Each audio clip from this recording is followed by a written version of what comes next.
everybody, welcome back to this channel.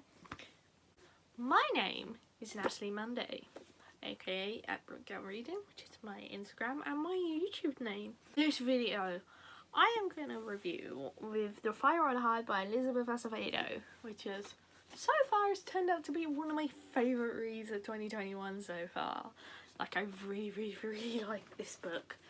Yeah, I kind of, the way my TBR trolley is set up is, like, if it's a series of books, it's like 2 books in a series and then a standalone, 2 books in a series and a standalone, like that, just so I can, like, break it up so I don't get bored of a series, I don't get burnt out, because that's what happened with me and Akata. I got burnt out, like, really badly during the, towards, like, the second book. I was like, I just need a break. So I read a standalone. I'm like, I'm gonna, when I get trolley, like, do that. And I did. This book follows Emily, who is a 17-year-old single mum. She lives in Philadelphia, if I remember rightly. She was in Philadelphia, and she has a passion for cooking. Like, she loves it. She's apparently got magical hands, like, which basically means she's very good at cooking. The blurb: Emily knows though that there are rules she has to play by, and yet once she gets cooking, her passion to be fed will nourish her. Passion to feed will nourish her soul, and dreams too. With the fire on high, anything is possible.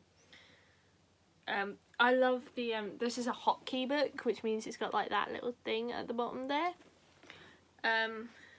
The one for this is sour, savoury, bittersweet, which is quite nice. It's like very foodie themed as well. Also, this was quite a really good book for representation as well.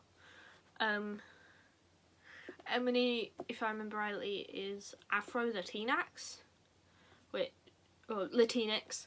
Apart from Elizabeth's other book, Cat When You Land, which I've read, she does also have another book called Poet X, which I need to read as well. I have read very few books with an Afro-Latinx main character, or Afro-Latinx character in general. I think, if I remember rightly, Emily's mum is from South Carolina and her dad's from Puerto Rico as well, which is where her grandma's from as well, who she lives with.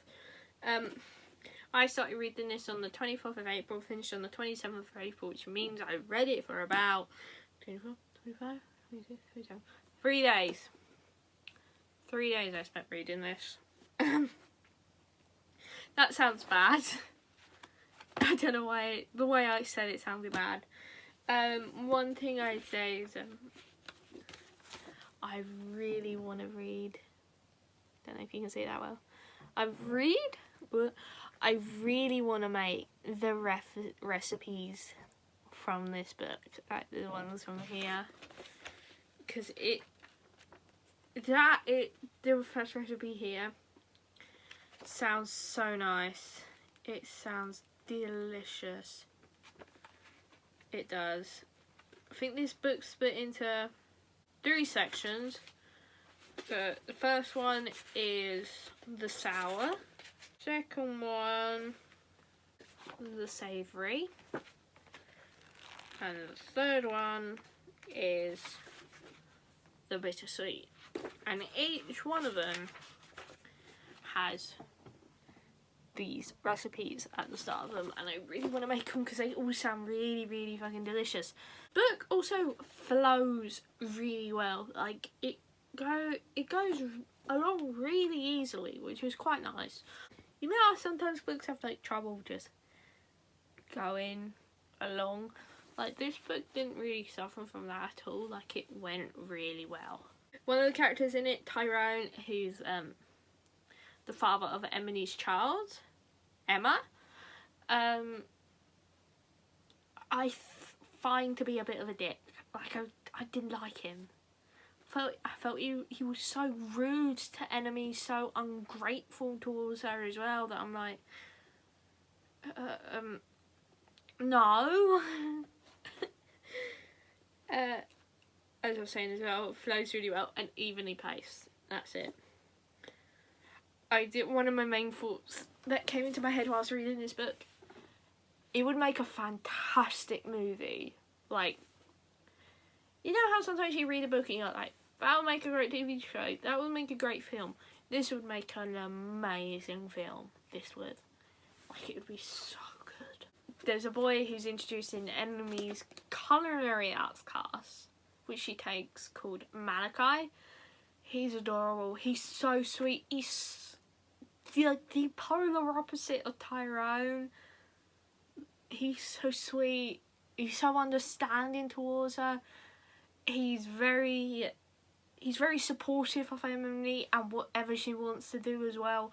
Like, him and Emily kind of have a thing go on, especially whilst they're out in Spain, which is like the main crux of the book, which is they're trying to raise money as part of their class to go to Spain, to Seville specifically in Spain, for a colouring trip.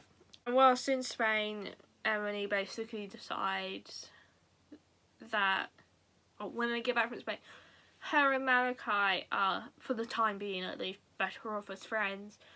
Which, when she tells him that, he just accepts it. Like, he was like, yeah, it's alright. I understand. You do what you want to do. I do what I want to do. We can still be friends. I'm like, that's really sweet. That's really, really sweet. You don't get that often in books. Like, if a girl tells it, or even in real life, that is, if a girl tells a guy they just want to be friends, normally the guy puts up an argument. But in this, Malachi is just like, okay, fair enough. Which I really liked. This character, you don't meet her really in this book. She's mentioned, but you don't like ever see her speak. Is the character Aunt Sarah, who is Emily's aunt, her mother's sister, who lives in South Carolina. She's the one who's also sending Emily recipes throughout the book as well. She's a sweetheart. She's amazing. Like, Emily is like towards, as they get closer to the trip, she has like just like, I think it's like $200 or something left, $200-300 I think, to fundraise. And her job's like completely unsupportive of the event that they hold, like the class holds, doesn't quite get her enough. It actually doesn't quite get everybody enough. Like, they still have to raise like a little bit more. Her aunt, unprompted, well, obviously she's told her about the event, obviously, and I think Emily even mentions like she didn't ask Aunt Sarah for this. Unprompted, Aunt Sarah went round her family in South Carolina and round her friends and raised, I think, if I remember rightly, about $800 for Emily. For a girl she's never really met. Like, I don't think they've ever met face to face. They've only ever communicated through emails and that. I don't know. I'm assuming they've met. But she does that unprompted. Like, she goes around the family, she goes around the cousins and all that. And she gets her $800. And I was like, that's so sweet. For a girl I don't think you've really met. That's really, really kind of you. Like, I just loved her. And I like the ending. The ending obviously like leaves a few threads hanging. Like, Tyrone wants more custody time with Emma. He wants her instead of every other weekend, every weekend. And to have her go on family holidays, like with his family, who don't particularly like Emily. In fact, the mother even pushed for Emily to have an abortion. See, like the whole thing with like Malachi and her nan's like hands are not doing that well anymore. The ending's really hopeful. Like, really hopeful. Like, her dad comes over and he decides he's going to stay for a bit longer than he normally does. And she's starting a job learning under a chef in Philadelphia and also starting college as well to learn how to become a chef. Like, it's really hopeful for Enemy. Like, I like it. I really, really, genuinely, really liked this book. This is 5 out of 5 stars for me. Like, genuinely, this is probably one of my favourite reads of 2021 so far. Like, I loved it so much. Yeah, I recommend check it out. Really, genuinely really check this out. I also really recommend her other book, Elizabeth's other book, Clap When You Land, which is really good. That's an interesting book because that's written in verse. That's basically written like a long form poem. It's really cool. I still need to read The Poet X, but yeah, if you've read any of her other works, you'll probably like this book. You'll most definitely will love this book as well. It's also quite, if you're looking for a fun contemporary to read as well, read this. Right guys, see you soon. Bye bye.